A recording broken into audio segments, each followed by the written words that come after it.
Iya, apa kabar Mas Aldi? Puji Tuhan, baik Pak. Ya, mic-nya mungkin bisa didekatin ke mulut ya Mas Ya, Aldi supaya suaranya agak jelas ya.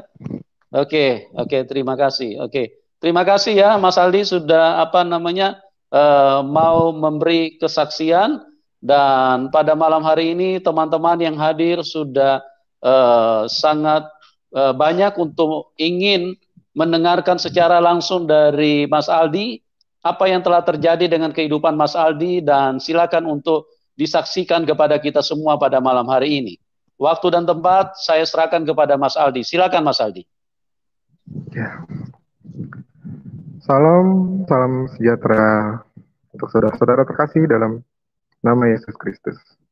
Pada kesempatan kali ini, kesaksian saya kiranya dapat menjadi berkat bagi kita semua, orang-orang yang mau percaya bahwa keselamatan itu nyata.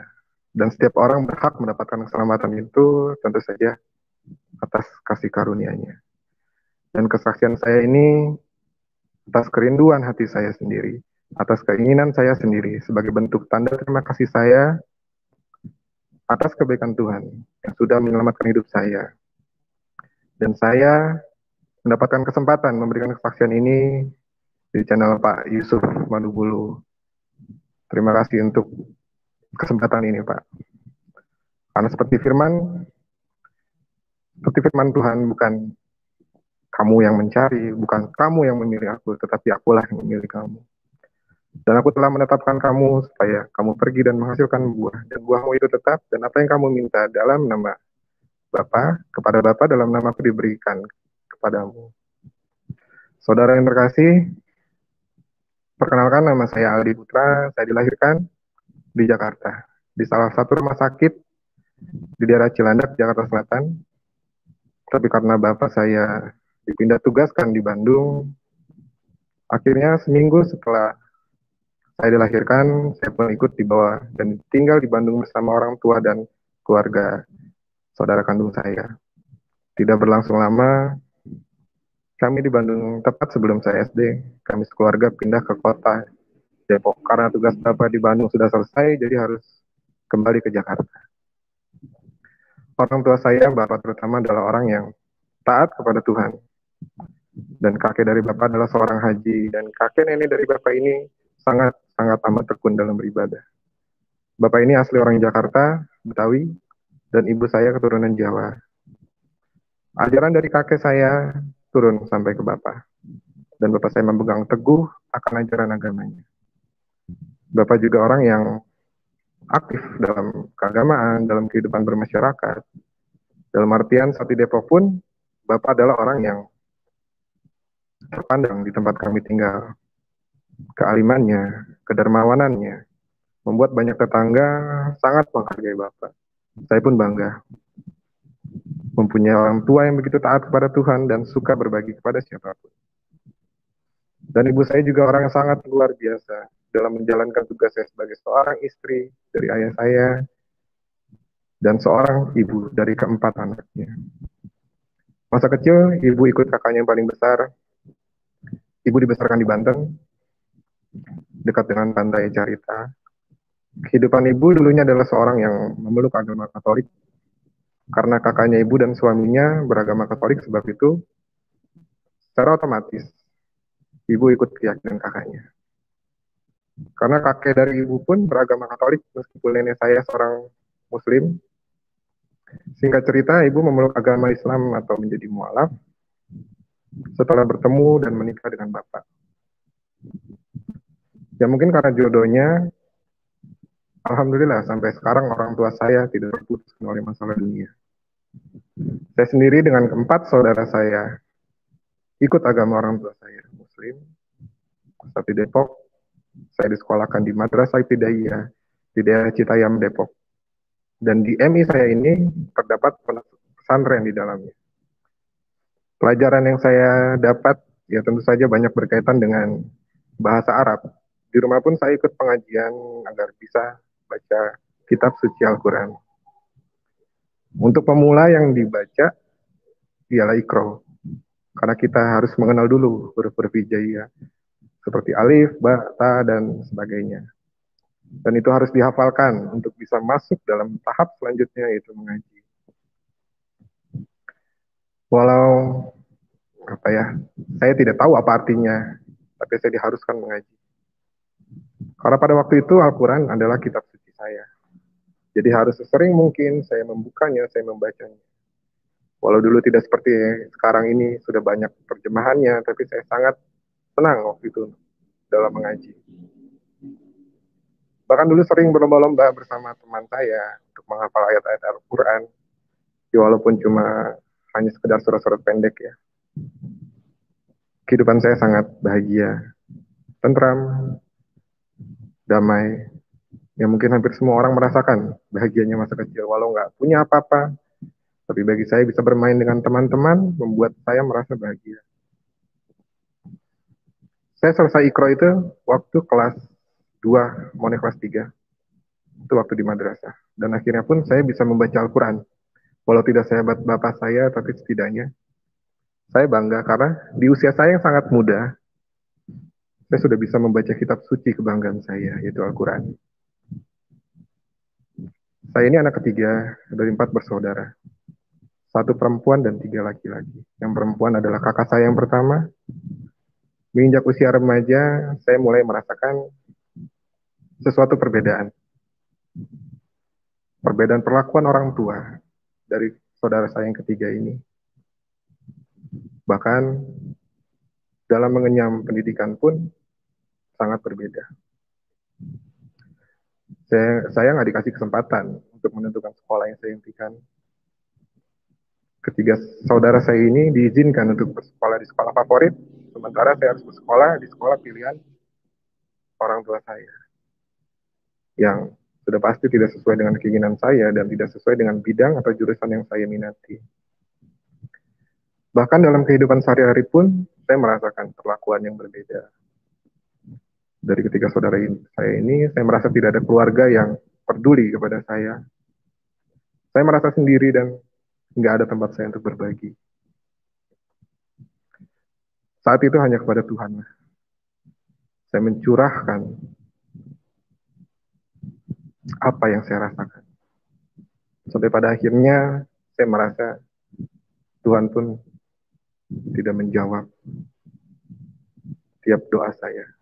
Walaupun saya telah menjalankan semua perintahnya dengan baik. Bahkan yang sunnahnya pun saya nggak pernah tinggalkan. Akhirnya dengan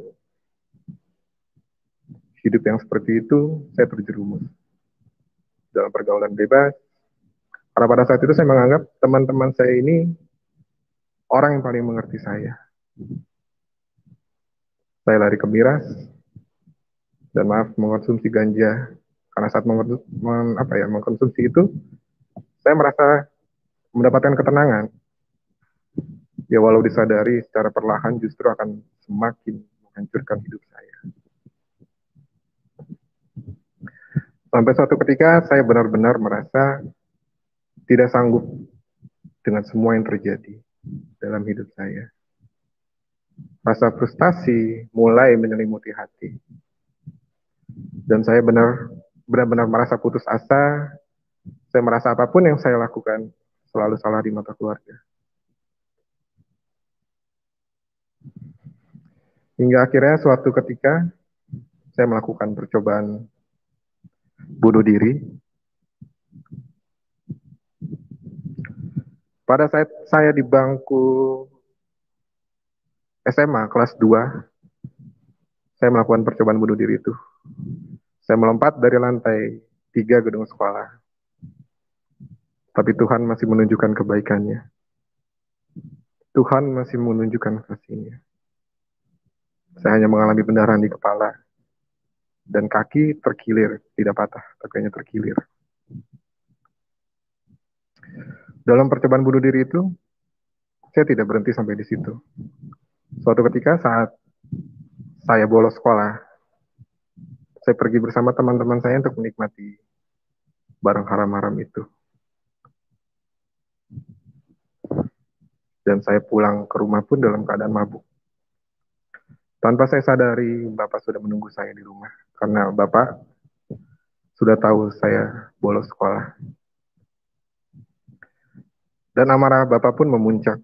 Apalagi saya pulang dalam keadaan yang mabuk. Tanpa banyak bicara, Bapak pun langsung memukul saya sampai saya terjatuh. Tidak hanya itu, Bapak langsung mengambil bangku untuk dipukulkan ke badan saya. Dan secara otomatis saya melakukan pembelaan dengan cara saya menendang bangku yang diarahkan kepada saya sehingga kena kepala Bapak dan akhirnya Bapak jatuh pingsan. Saat itu cuma ada ibu dan om saya yang saya ingat, yang melerai kami. Akhirnya saya pun langsung pergi dari rumah tanpa memperdulikan keadaan ayah saya. Saya pergi ke suatu tempat, di daerah tempat saya ada namanya Sumur Bandung. Itu seperti taman dan ada kolam. Mungkin orang Depok sudah familiar dengan Sumur Bandung. Di situ saya merenung seorang diri, saya menyesali dan sadar akibat dari saya mengkonsumsi barang haram itu ternyata hanya menghancurkan diri saya sendiri. Dan bahkan saya sampai melukai orang tua saya. Di situ percobaan bunuh diri yang kedua pun muncul.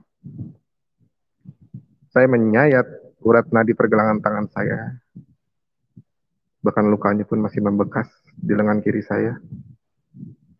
Tapi saya ditolong seorang tetangga saya. Karena kejadian saat saya menyayat tangan itu nggak jauh dari rumah. Saya dibawa ke rumahnya dan saya ceritakan semua yang terjadi dalam hidup saya, kenapa saya sampai melakukan percobaan bunuh diri itu. Dan beliau akhirnya menasihati saya dan notabene beliau dari agama seberang, yaitu agama Nasrani. Begitu banyak nasihat-nasihat yang beliau kasih untuk saya. Hingga saya memutuskan untuk berhenti untuk mengkonsumsi barang-barang haram itu. Dan saya mencoba kembali membangun hubungan yang baik dengan keluarga dan Tuhan. Singkat cerita, setelah saya lulus sekolah, saya dinikahkan dengan wanita pilihan orang tua saya. Wanita pilihan Bapak, karena ayah dari wanita itu adalah teman baik Bapak. Jadi harapan Bapak bukan cuma hidup saya yang baik, tapi saya bisa mengangkat derajat keluarga. Dan sebagai bentuk bakti saya kepada orang tua, saya terima pilihan Bapak, walaupun saya sendiri tidak menyukai wanita itu. Bukan wanita yang saya pilih, bukan wanita yang saya mau. Singkat cerita, rumah tangga kami tidak bisa berjalan dengan baik. Hanya bertahan kurang lebih dari 2 tahun. Dan setelah seminggu kelahiran anak saya memutuskan untuk menjatuhkan talak atau menceraikan. Karena memang pernikahan saya saat itu cuma nikah siri. Jadi proses perceraian pun tidak serumit apabila kita nikah KUA. Setelah itu saya memutuskan untuk pergi dari kota Depok itu ke kota Tasikmalaya. Karena sebelumnya saya bertemu dengan teman saya yang mempunyai nasib yang sama, mempunyai kisah hidup yang hampir sama. Saat ke Tasikmalaya itu ajakan dari teman saya karena kebetulan juga saudaranya itu menawarkan pekerjaan dan akhirnya kami berdua pun bertekad untuk berangkat ke sana dengan modal nekat dengan uang yang terbatas saat itu ya. Sampainya kami di Tasik pun kami langsung menghubungi saudara teman saya itu. Keesokan harinya saudara teman saya itu menyuruh kami datang ke kantor yang dia beri info lowongan itu. Tapi yang kami dapatkan tidak sesuai apa yang kami rencanakan awalnya. Pada saat kami datang ke perusahaan tersebut, lowongan kerja sudah tutup atau kuotanya sudah terpenuhi. Cuma selisih waktu sehari waktu itu ya. Saya sama teman pun bingung harus kemana, mau tinggal di mana. Karena saudara teman saya pun dia hanya tinggal di sebuah kos-kosan. Jadi nggak mungkin kami ikut tinggal di sana. Dengan uang yang terbatas, kami pun berjuang. Bagaimana caranya kami bisa bertahan hidup. Karena mau balik ke Jakarta pun, uang sudah tidak cukup. Dan akhirnya mau tidak mau, kami pun hidup di jalan. Dan untuk makan, kami mencarinya dengan cara mengamen, karena cuma itu yang bisa kami lakukan saat itu. Dari hasil ngamen itu, tidak banyak uang yang kami dapat. Uang yang kami dapat dari seharian ngamen itu cuma cukup untuk makan sehari-hari. Cukup lama saya hidup bersama teman itu di jalan. Hampir 4 bulan kami hidup di jalan. Sampai pada akhirnya, saat kita lagi mengamen, kita bertemu dengan seorang yang sangat baik, yang peduli kepada kami. Nama beliau Haji Herman. Seorang pengusaha rumahan ya maksud saya. Dan ternyata beliau adalah salah satu pendiri pesantren di kota Tasik. Karena yang kita ketahui, Tasikmalaya itu adalah kota 1000 pesantren. Pada awal mula perbincangan, beliau menanyakan kepada kami, kenapa sampai kita tuh mau kerja seperti itu. Dengan usia kami yang masih muda, kenapa nggak coba untuk mencari pekerjaan yang lain? Akhirnya kami pun cerita tentang apa yang kami alami. Saat awal kami datang ke sini tujuannya untuk apa.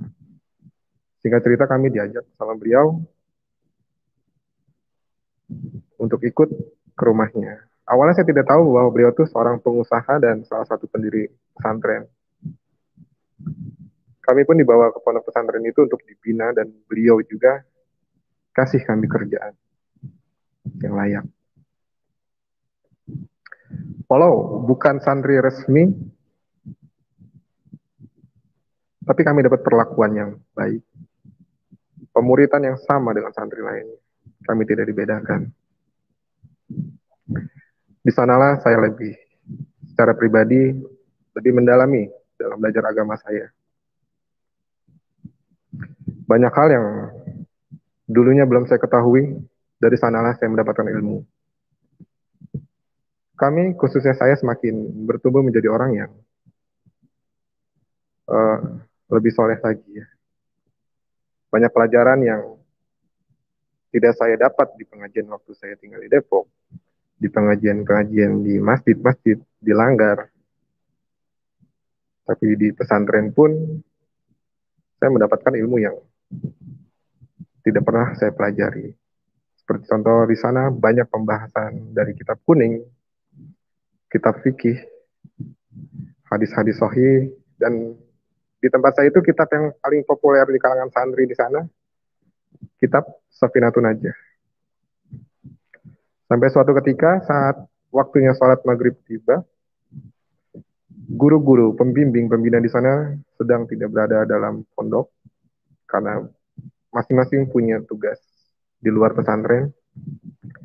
Akhirnya kami pun menunggu siapa yang mau mengimami sholat. Akhirnya salah satu pengurus masjid menunjuk saya untuk memimpin sholat karena beliau melihat kedekatan saya dengan Kiai Haji Herman. Dan para santri pun mempersilahkan saya untuk memimpin sholat. Akhirnya saya pun memberanikan diri. Karena juga ini sebagai satu pengalaman pertama kali saya untuk memimpin sholat. Waktu itu saya pimpin sholat maghrib. Ternyata tidak sampai situ. Dan Pak Haji Herman tuh akhirnya tahu menjadikan saya sebagai imam sholat. Khususnya waktu di pesantren itu, karena dalam pesantren pun ada masjidnya, dan itu dibuka untuk umum. Saya mendapat jatah untuk mengimami sholat itu waktu-waktu maghrib dan isya. Guru besar di pesantren pun sangat bersuka cita dengan perkembangan iman saya. Saya pun dididik agar bisa terus mengembangkan pengetahuan saya. Dan untuk bisa mengembangkan keberanian saya untuk bisa menjadi orang yang berpengaruh dalam mensiarkan Islam. Saya pun dikasih kesempatan oleh beliau untuk mengisi khutbah. Dan luar biasa, beliau meminta saya untuk mengisi khutbah dan menjadi imam sholat Jumat di salah satu masjid sekitar pondok pesantren itu. Pada suatu ketika, saya dapat undangan dari imam Masjid Agung itu untuk sama-sama belajar, melakukan pengajian dan pengkajian Al-Quran dan juga hadis. Awalnya semua berjalan lancar, berjalan dengan baik, sampai saat dalam pengkajian itu masuk dalam bahasan tentang gelar-gelar para nabi. Dan di dalam Islam, ada 25 nabi yang wajib kami hafal namanya.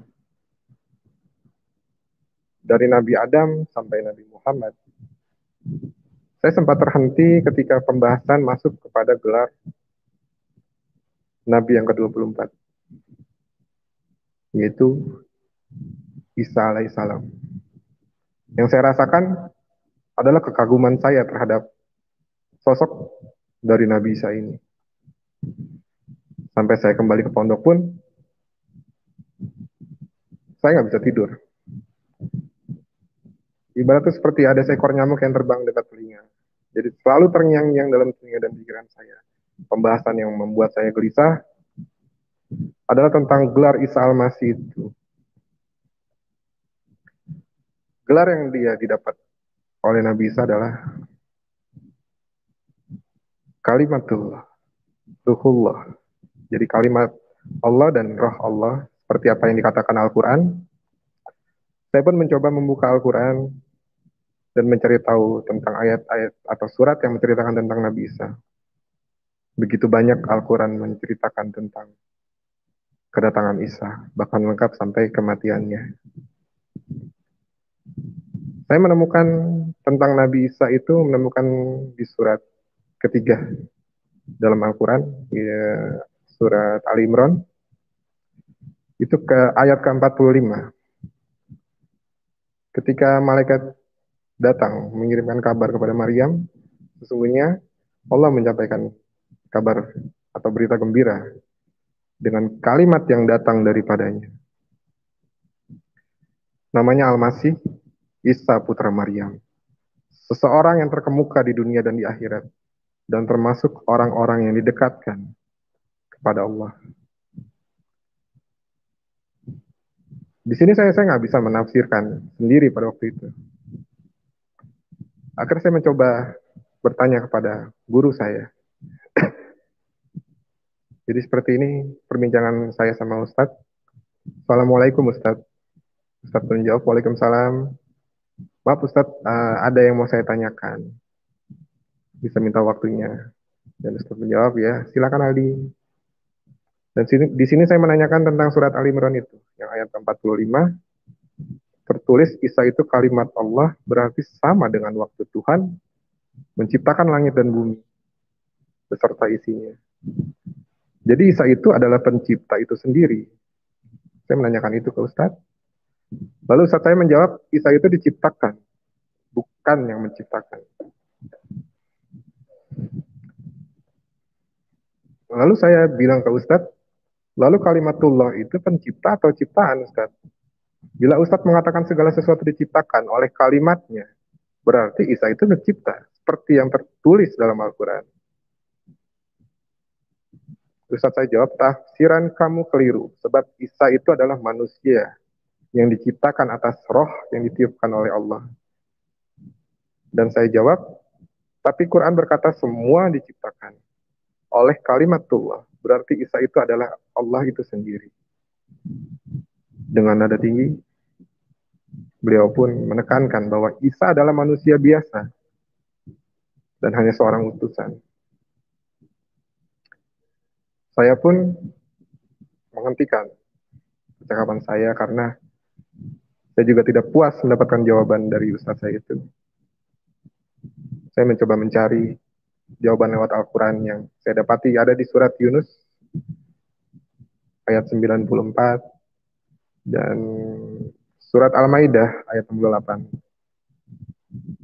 Di surat Ali Imran juga jelas di ayat 55 dan di surat An-Nisa ayat 159. Dari ayat tersebut semakin membuat hati saya itu gelisah. Hari-hari yang saya jalani tidak senyaman biasanya. Ada guncangan hebat di hati saya. Dan entah kenapa hati saya tuh merasa bahwa Isa ini bukan hanya sekedar manusia biasa. Isa bukan sekedar nabi.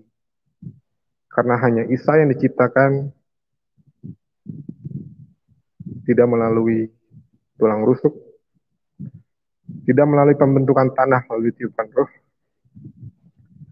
tidak melalui hubungan biologis suami istri.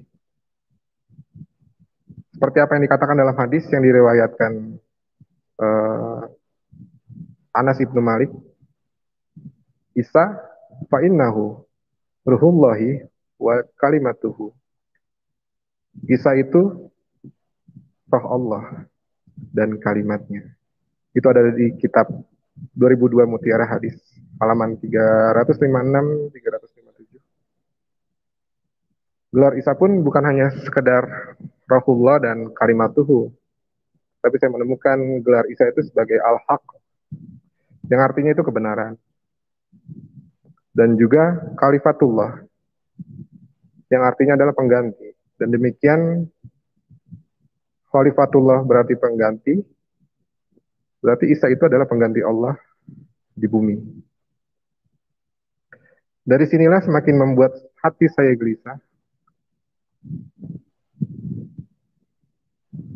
Tapi saya belum mendapatkan jawaban yang memuaskan hati saya atas tafsiran itu. Pada tahun 2019, saya sudah bisa kembali berkomunikasi dengan keluarga. Sekitar 7 tahun, saya dan keluarga pun kehilangan kontak. Mereka pun akhirnya meminta saya untuk kembali. Permintaan mereka dengan menjanjikan saya pekerjaan yang jauh lebih baik di sana menurut mereka. Akhirnya pada bulan April tahun 2019 itu, saya kembali ke Depok. Tapi lagi-lagi saya merasakan kekecewaan. Janji pekerjaan yang dijanjikan itu ternyata tidak ada. Dan dari situ saya merasa ada yang salah dalam ibadah saya ini. Kenapa saya katakan demikian? Sebab saya selalu mempercayai, meyakini setiap ibadah dan doa apa yang saya lakukan, tidak ada satupun yang dijawab. Keingintahuan saya pada Isa Al-Masih semakin besar. Dan akhirnya saya memutuskan untuk, dalam tanda kutip, beribadah ganda. Pernah suatu waktu saya mengintip kegiatan orang Nasrani itu dalam gereja. Karena yang saya tahu, Tuhannya mereka, Yesus, ada kemiripan tentang Isa Al-Masih. Bedanya kami menganggapnya Nabi, tapi orang Nasrani menganggapnya Tuhan. Sampai pada akhirnya, beberapa kali saya datang ke gereja, saya dipergoki sama security gereja. Dan dicurigai ingin melakukan sesuatu yang tidak baik. Dan saya dibawa ke security untuk melakukan penggeledahan, dan kenyataannya memang saya tidak bawa apa-apa. Saya cuma ingin melihat ibadah orang Nasrani. Dan karena saya juga takut untuk masuk ke dalam gereja, akhirnya ada satu orang bapak-bapak keluar dari gereja dan menghampiri saya di pos security. Saya mencoba menjelaskan tentang apa yang terjadi. Beliau pun mengerti dan membiarkan saya untuk pergi. Dan bahkan beliau mengundang saya jika ingin tahu tentang ibadah Nasrani, saya dipersilakan untuk masuk dan ikuti ibadah mereka. Tapi saya masih belum cukup keberanian untuk mengikuti ibadah di sana. Pada bulan Ramadan tahun 2019, saya masih menjalankan ibadah puasa karena saya tahu gimana kerasnya didikan Bapak ketika anak-anaknya itu lalai dalam melakukan ibadah. Beliau tidak segan-segan untuk memukul. Setelah Hari Raya Idul Fitri, saya kembali mendapatkan pekerjaan. Pekerjaan itu saya baru kerja 5 hari. Hari terakhir saya bekerja, itu shift malam. Saya kecelakaan motor saat pulang kerja shift malam itu. Kejadian itu persis di depan ITC Permata Hijau. Jadi kejadiannya saya ditabrak lari kontainer yang fatal, akibatnya itu fatal. Motor saya itu juga udah nggak berbentuk sama sekali. Terus kepada diri saya juga lukanya fatal karena mengakibatkan tulang rusuk bagian kanan saya patah dan kaki kiri saya itu patah. Bagi seorang muslim, buat saya pribadi ya, berdoa dalam berkendara sangat penting karena kita butuh perlindungan dimanapun kita berada. Tapi dari situ hati saya berontak. Ketika saya berdoa pun Allah tidak menjawab doa saya. Dan saya rasakan semua ibadah yang saya lakukan itu sia-sia. Sebulan masa penyembuhan saya pasca kecelakaan, dan ini titik awal Tuhan bukakan jalan untuk saya. Secara sengaja di FB saya ikut grup Kristiani, dan saya bertemu dengan seorang pendeta. Beliau orang yang penuh kasih. Saat saya gabung di grup itu, saya jujur sama beliau tentang agama saya, dan beliau tuh menerima saya dengan baik. Di FB juga saya menceritakan tentang apa yang saya alami. Dan di FB itu juga saya bertemu dengan hamba Tuhan. Dia seorang pelayan Tuhan, Ibu Ningtyas Ayu. Saya menceritakan tentang apa yang saya alami, bahkan tentang keingintahuan saya tentang Isa Al-Masih. Dari beliaulah saya diperkenalkan seorang penginjil, yang notabene beliau adalah seorang muslim, dan sekarang secara luar biasa Tuhan memakai beliau menjadi alat yang luar biasa. Beliau menjadi seorang penginjil, yaitu Bapak Muhammad Ilyas Syam. Beliau asal dari Bima, NTB. Semua itu jelas atas kasih karunia Tuhan. Melalui Pak Ilyas, Tuhan menuntun saya untuk jauh lebih bisa mengenal Isa Al-Masih. Setiap pertanyaan beliau menjawab dan sangat memuaskan hati saya. Pada bulan Juli 2020, saya menghubungi beliau untuk bertemu langsung, karena sebelumnya kami komunikasi hanya lewat online. Karena masa pandemi juga, dan akhirnya kami pun bertemu di rumah seorang pendeta, yang kebetulan beliau temannya Pak Ilyas. Dan lokasinya itu nggak jauh dari rumah. Dan di sana tanpa berpikir 2 kali, saya memutuskan tidak lagi menganggap Isa sebagai nabi. Tetapi Isa Al-Masih adalah Tuhan itu sendiri. Dengan bimbingan beliau, saya dibantu agar Tuhan berkenan hadir dalam hati saya, hadir dalam hidup saya, dan agar Tuhan berkenan menerima pertobatan saya. Tanpa keraguan, saya merasakan kedamaian yang luar biasa. Nggak ada lagi kecemasan. Saat itu yang ada hanya rasa bahagia yang luar biasa yang saya dapati pada malam itu. Gerak-gerik saya ini terbaca oleh Bapak. dan keluarga saya. Bahkan suatu ketika Alkitab yang saya dapat dari Pak Elias itu ketahuan oleh kakak saya. Dan akhirnya Bapak pun tahu. Saya hanya berpikir jika Tuhan mengizinkan semua ini, Tuhan yang akan melindungi saya. Tuhan yang akan pelihara saya. Karena saya tahu perkataan Bapak,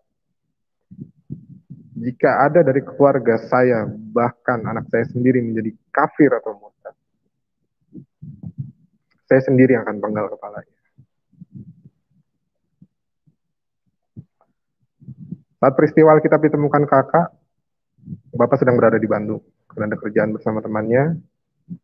Dan pada malam berikutnya, Bapak menghubungi saya dan meminta saya untuk tidak berpergian dulu sampai beliau pulang. Pemuridan pertama saya sama seorang pendeta, yang beliau juga seorang murtadin, biasa dipanggil Bang Fadil. Di Kelapa Gading saya menjalankan pemuridan saya. Dengan beliau dibantu juga dengan seorang pendeta teman beliau. Karena kesusahan saya dalam akomodasi dan kendaraan saat itu, sepintar mungkin saya waktu itu cari alasan agar saya bisa keluar rumah. Akhirnya saya memutuskan untuk tinggal bersama kakak pertama saya. Di rumah kakak, saya bisa belajar Alkitab secara leluasa karena kakak pun sama suaminya jarang-jarang pernah ada di rumah. Suaminya bekerja dan kakak pun sama. Jadi di rumah itu saya lebih banyak menghabiskan waktu sendiri. Saat masa pemuritan yang saya jalani itu agak kesulitan ya, karena dalam keadaan PSBB yang ketat tuh di Jakarta, di Depok pun sama.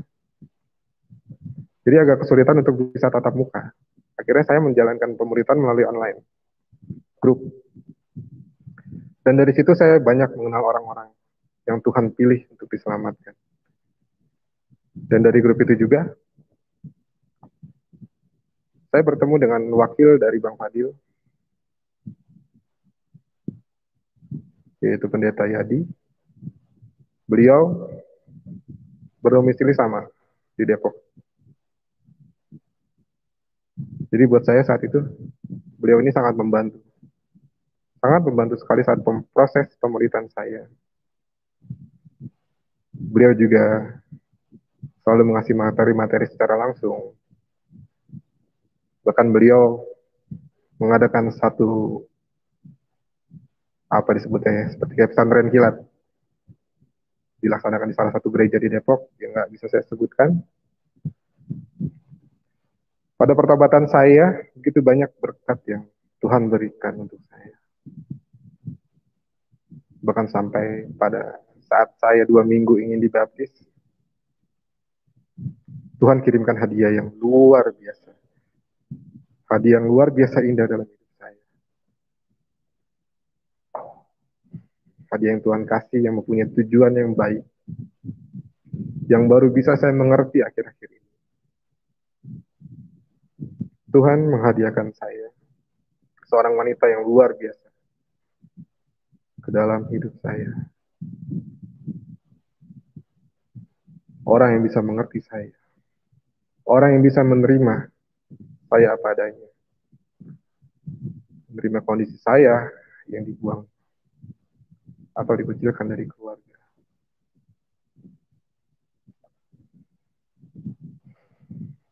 Karena bagi dirinya pun, saya adalah hadiah yang Tuhan kasih, yang harus ia jaga.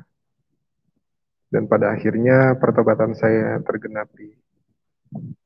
Tepatnya pada tanggal 8 Agustus tahun 2020, saya dibaptis. Saya didampingi orang-orang yang luar biasa akan kasihnya. Pak Ilyas, beserta istrinya, dan tim dari Pak Ilyas yang tidak bisa saya sebutkan satu persatu. Dan saya juga didampingi oleh pasangan saya yang dengan setia selalu mendampingi saya pada masa pertobatan saya hingga sampai sekarang ini. Ketika saya dan pasangan sampai di gedung di mana saya dibaptis, kuasa iblis mencoba menghambat baptisan itu. Kuasa iblis mencoba mengganggu baptisan saya. Ada seorang pendeta, beliau teman Pak Ilyas, dia menyadari itu.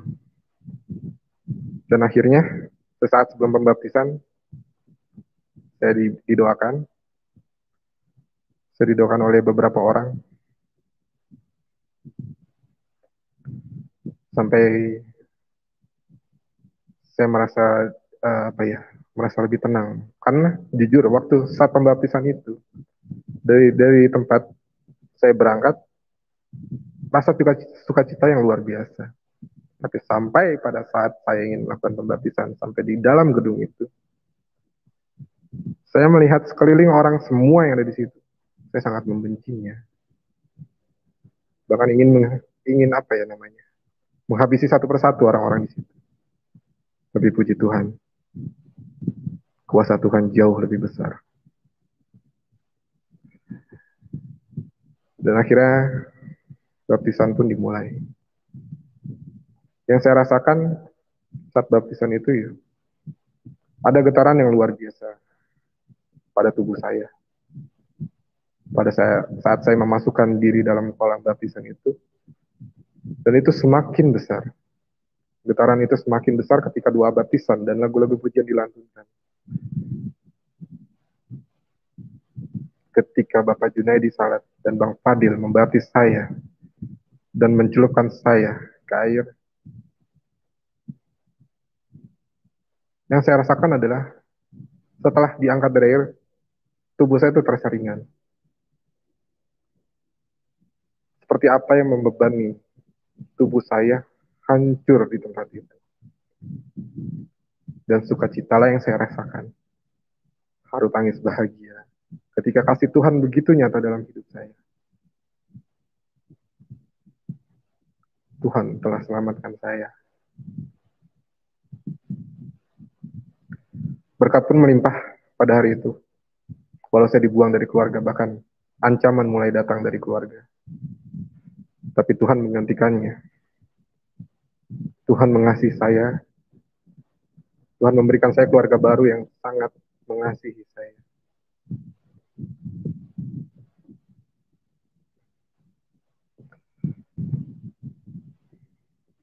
Pada setelah pembaptisan itu, saya memutuskan untuk pergi ikut bersama pasangan saya, Evi,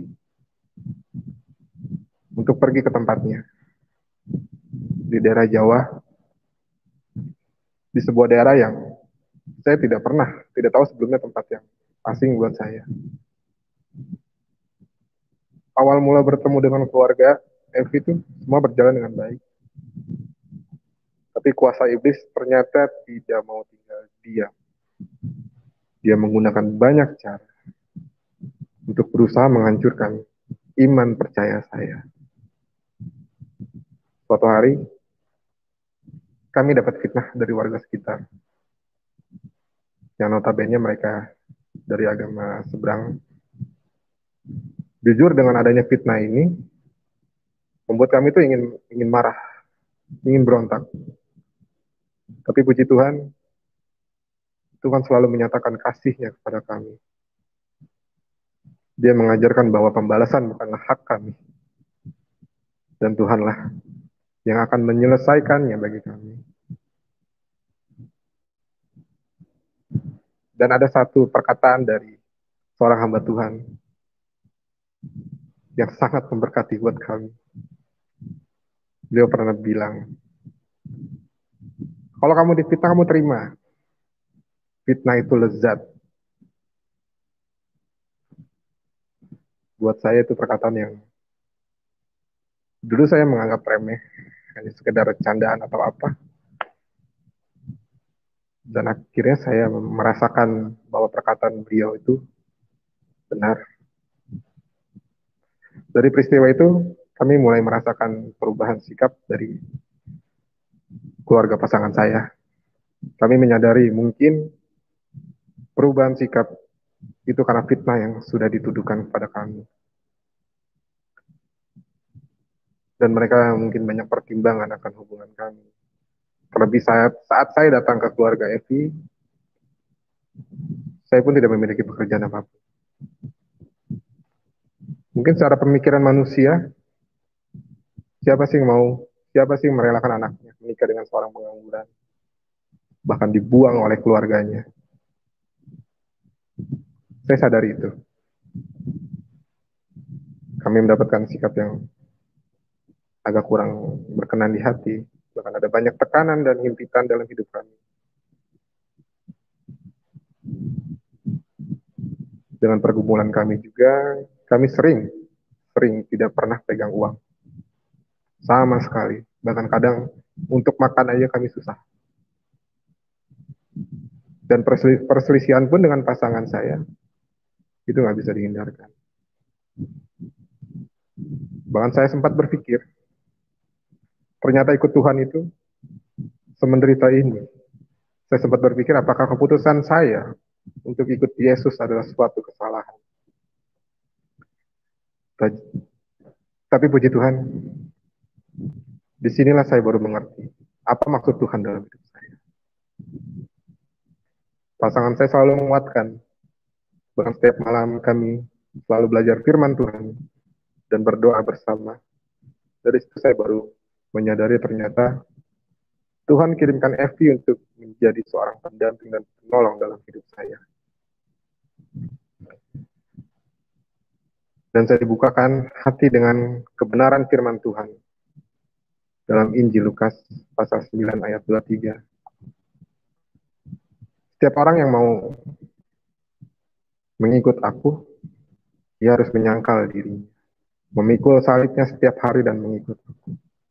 Dan saya mengerti bahwa penderitaan yang saya alami adalah cara Tuhan mengerjakan dalam hidup kami untuk menuju pada kemuliaan. Dan dalam 1 Petrus pasal 5 ayat 10, dan Allah sumber segala kasih karunia yang telah memanggil kamu dalam Kristus kepada kemuliaannya yang kekal, akan melengkapi, meneguhkan, menguatkan, mengokohkan kamu sesudah kamu menderita seketika lamanya. Dan dalam Injil 2 Korintus 4 ayat 17, sebab penderitaan ringan yang sekarang ini mengerjakan bagi kami kemuliaan kekal yang melebihi segala-galanya, jauh lebih besar dari penderitaan kami.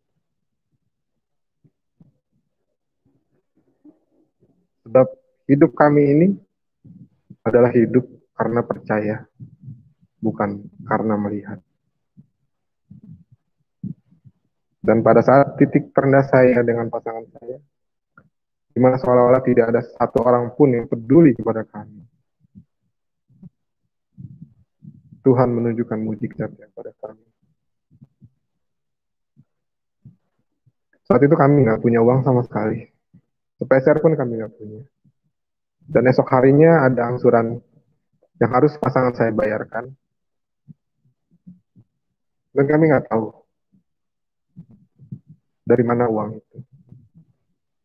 Kami sempat mencari ke sana ke sini, mencari pinjaman dengan menjaminkan barang yang kami punya.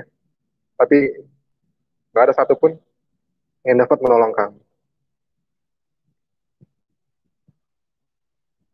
Ketika malam hari di kamar sebelum tidur saya mencoba membuat persekutuan dengan Tuhan.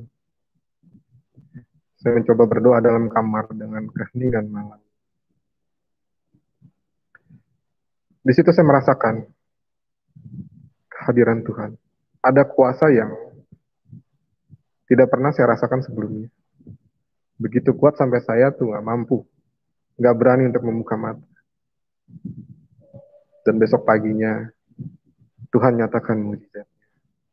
Tuhan penuhi apa yang jadi kebutuhan kami, apa yang jadi keperluan kami, dengan jumlah yang sama, nominal yang sama,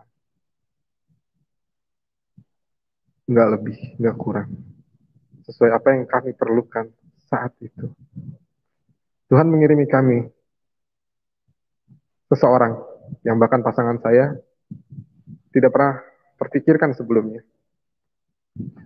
Jadi pada siang harinya kami bisa membayarkan kewajiban kami kepada orang tersebut. Berbagai pergumulan yang saya hadapi saat ini justru inilah cara Tuhan dalam mendidik saya. Ini cara Tuhan menempa saya seperti bejana yang ditempa oleh seorang periuk. Banyak orang yang berpendapat saya itu ikut Tuhan karena ada maksud tertentu.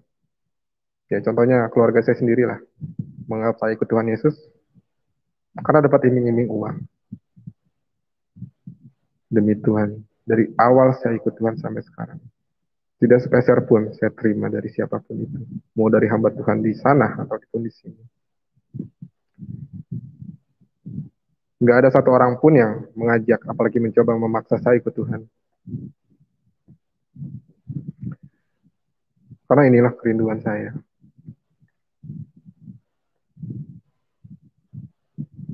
Dan tanpa saya sadari,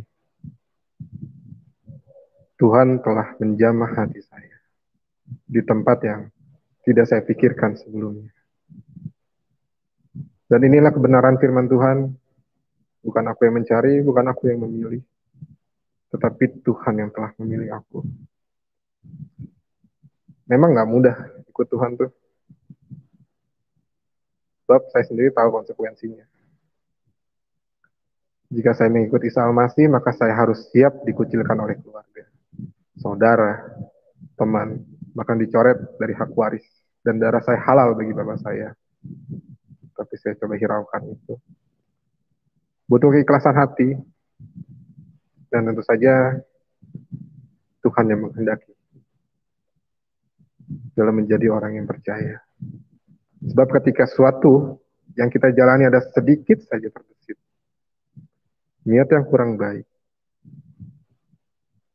dan itu kurang berkenan di hadapan Tuhan, niscaya Tuhan akan hancurkan orang itu melalui dirinya sendiri.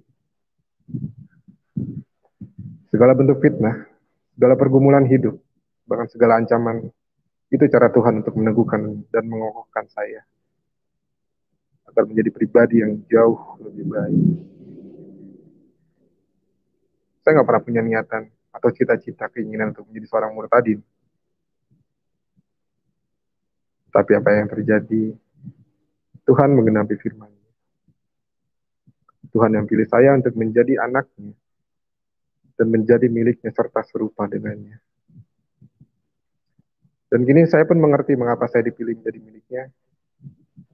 Seperti kebenaran firman Tuhan dalam Injil Efesus pasal 1 ayat 4-5.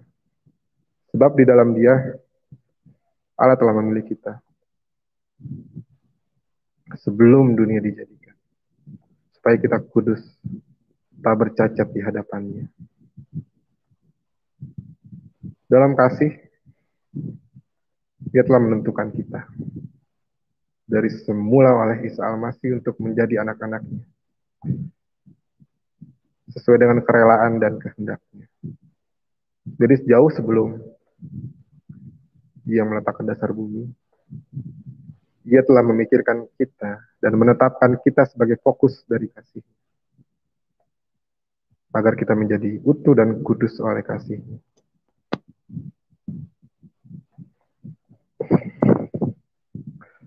Sekali kita memilih Isa, berarti kita menerima berkatnya juga. Sekali kita mendapatkan Isa, kita menjadi benar, kudus, ditebus. Ketika di dunia orang-orang takut dan khawatir, orang percaya seharusnya bisa tenang, damai, tidak takut, dan tidak khawatir. Orang lain hidup secara natural, tetapi orang percaya, bagi saya, hidup secara supranatural. Kekudusan hati bukan sekedar tindakan luar. Tuhan mau kita mengalami pembaharuan dari dalam dulu, baru dari luar. Sebab dari hati orang, timbul segala pikiran jahat, pencabulan, pencurian, pembunuhan, perzinahan. Semua hal-hal jahat ini timbul dari dalam dan menajiskan orang, menajiskan manusia. Bagaimana saya itu bisa yakin Tuhan telah pilih saya? Saat saya yakin sudah menerima Yesus sebagai Tuhan dan Juru Selamat dalam hidup saya. Saat saya percaya Yesus, saat itulah Kristus ada dalam diri saya. Saat Roh Kudus tinggal dalam hidup saya, saat itu Roh Kudus akan merubah hati saya. Yang semula memiliki kecenderungan untuk berbuat dosa, sekarang hanya ingin memiliki hati untuk memuliakan Tuhan. Intinya satu ya, ketika panggilan itu datang, kita cukup meresponnya dengan iman.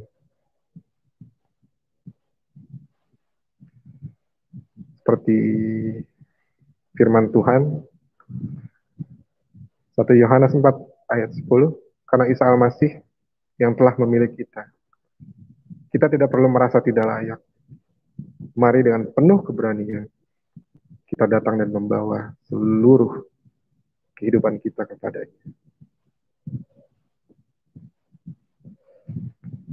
Semoga kesaksian saya ini boleh menjadi berkat untuk kita semua. Dan semakin menguatkan iman percaya kita. Semakin mengagungkan dan memuliakan nama Tuhan. Amin. Dan sekali lagi saya tekankan di sini, kesaksian saya ini semua atas keinginan saya sendiri. Sebagai bentuk tanda terima kasih saya kepada Tuhan yang telah menyelamatkan hidup saya. Melalui channel dari Pak Yusuf ini, saya mendapatkan kesempatan untuk memberikan kesaksian. Amin. Mungkin cukup sekian kesaksian saya. Saya kembalikan kepada Pak Yusuf. Ya, teman-teman, kita sudah sampai di penghujung. Ya, kami mengucapkan terima kasih kepada semuanya yang sudah bersama-sama dengan kita.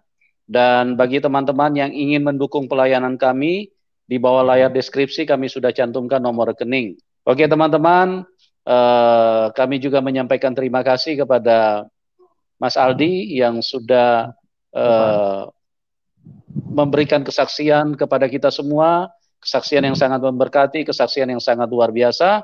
Dan kami berdoa supaya Mas Aldi diberkati dan terus semakin kuat di dalam Tuhan dan semakin maju dan semakin luar biasa di dalam melayani Tuhan. Oke, pada bagian terakhir ini Mas Aldi silakan menyampaikan closing statement. Ya, sebelumnya saya terima kasih sama Pak Yusuf sudah memberikan kesempatan kepada saya untuk memberikan kesaksian ini. Dan bagi saya kesaksian ini bukan ajang untuk menunjukkan diri mana yang baik, mana yang benar, mana yang tidak. Bukan seperti itu ya. Saya ingin hanya berbagi pengalaman hidup saya, bagaimana Tuhan menjamah hati saya. Cuma itu saja. Semoga menjadi berkat bagi kita semua. Tuhan Yesus memberkati. Amin, amin, amin. Puji Tuhan ya. Dan itu memang menjadi tujuan daripada channel ini. Bukan untuk menunjukkan sebuah kehebatan dari satu agama, sama sekali tidak. Tapi ini untuk menunjukkan kasih Tuhan yang telah turun di dalam kehidupan seseorang. Dan itu dihadirkan supaya bisa menjadi berkat, menguatkan orang lain, menghiburkan orang lain, membuat hal-hal yang baru bisa dialami juga oleh teman-teman yang menyaksikan acara ini.